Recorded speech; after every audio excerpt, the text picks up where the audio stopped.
Fallout from a conflict. Warnings that Islamophobia is on the increase in East Yorkshire since violence erupted in the Middle East. I've had indirect forms of Islamophobia and racism, but it's never been people actually coming to my home and vandalising my home like that.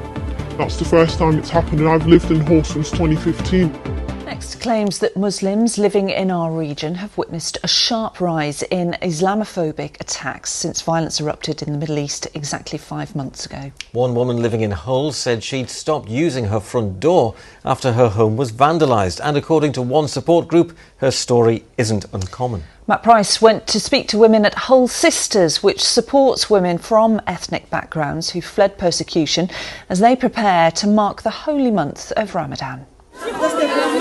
There may be a party atmosphere here in Hull, but it's being played down. These women have come together to buy clothes and trade recipes ahead of Ramadan.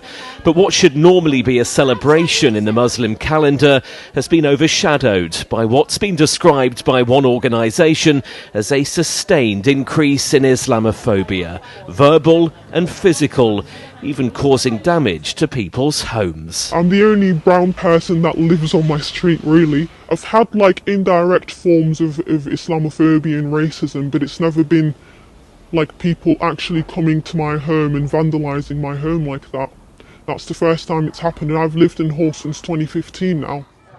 Layla, whose name we've changed, shares her daily fears and daily worries of what might be. I try to keep myself to myself. It's gotten to the point where I don't use my front door anymore. I'm only using my back door to leave the house because I don't want to deal with how people are reacting to my existence. That's how hostile it is right now. It's claimed cases of Islamophobia have increased since Hamas crossed into Israel from Gaza in October for a surprise attack. Fighting between the two sides continues some 5 months on.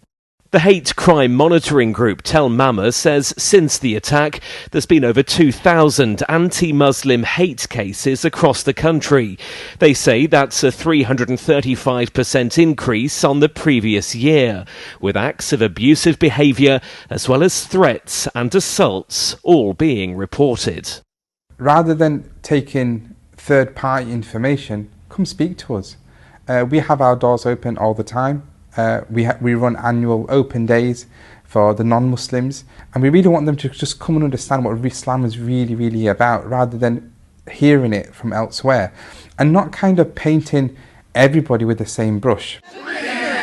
Ramadan starts on Monday, with many Muslims fasting from dawn until dusk. Today, ingredients are being handed out. The women are also planning what to wear. But for those here today, like Hermina, it'll be a low-key affair. Things are not as public. The invitation, the sharing, the dinners, the happy occasions, the way they want to celebrate it wholly, publicly. We are not as happy as we would be without Islamophobia. It makes me feel like I don't belong here in Hull anymore. I've only just recently started having that feeling that I don't belong here, and it's not fair. This is a place to relax, one free from fear, and one of only a handful of spaces in the city that these women feel truly safe in.